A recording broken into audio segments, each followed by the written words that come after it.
উত্তৰ প্ৰদেশত সংঘটিত হোৱা ধৰ্ষণ কাণ্ডৰ তীব্ৰ প্ৰতিবাদ দৰঙৰ খাৰুপেটিয়াত জোৰ সমদল নেমচুৰ অতি শীঘ্ৰেই দোষীক ফাঁচীৰ দাবী দৰং নেমচুৰ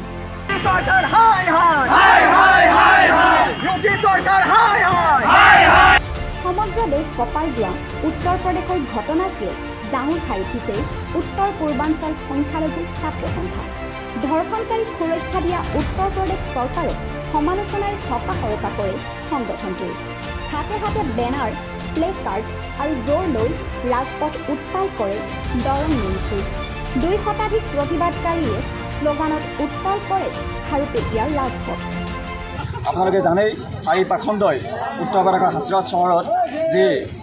মানে অমানসিকভাৱে মলিছা বাল্মীকি নামৰ ছোৱালীজনীক ধৰ্ষণ কৰি হত্যা কৰিলে আৰু সেই কামত আমি ধিক্কাৰ দিছোঁ আৰু সেই চাৰিপাখণ্ডক অনতিপলমে এৰেষ্ট কৰি তেওঁলোকক ফাঁচী কাঠৰ ন্যায় প্ৰক্ৰিয়াৰ বিচাৰ যোগেদি ফাঁচী দিব লাগে আৰু আমি ধিক্কাৰ জনাইছোঁ উত্তৰ প্ৰদেশ পুলিচ প্ৰশাসনক কিয়নো তেওঁলোকে সেই পীড়িতাৰ ছোৱালীজনীৰ পৰিয়ালক ঘৰৰ ভিতৰত আবদ্ধ কৰি সেই পীড়িতা ছোৱালীজনীক যি ছোৱালীজনীক ধৰ্ষণ কৰা হৈছিল মলিছা বাল্মীকি নামৰ ছোৱালীজনীক সেই ছোৱালীজনীক জাবৰৰ নিচিনাকৈ আৱৰ্জনাৰ নিচিনাকৈ জংঘলত নি কেনে জ্বলাই দিলে ইয়াতকৈ দুখজনক বিষয় একো থাকিব নোৱাৰে ভাৰতবৰ্ষত এনেকুৱা এখন আইন প্ৰস্তুত কৰক যে আইনৰ যোগেদি ফাষ্ট ট্ৰেক আদালতৰ বিচাৰাধীনত 6 মাহৰ ভিতৰতে কোনো যদি ৰেপিষ্ট থাকে ৰেপিষ্টসকলক যাতে 6 মাহৰ ভিতৰতে যাতে শাস্তি প্ৰদান কৰিব পাৰে বা ফাঁচী কাঠত ওলাব পাৰে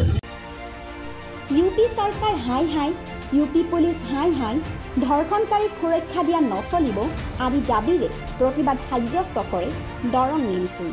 সংগঠনটোৰ সভাপতি জিয়াউল হক কাৰ্যকৰী সভাপতি ছবিনুৰ আলম আৰু সম্পাদক শ্বহীদুল ইছলামৰ নেতৃত্বত হোৱা প্ৰতিবাদত স্বতঃস্ফূৰ্তভাৱে যোগদান কৰে স্থানীয় ৰাইজে ধৰ্ষণকাৰীৰ ফাঁচীৰ দাবীৰে উত্তাল কৰি তোলে পৰিৱেশ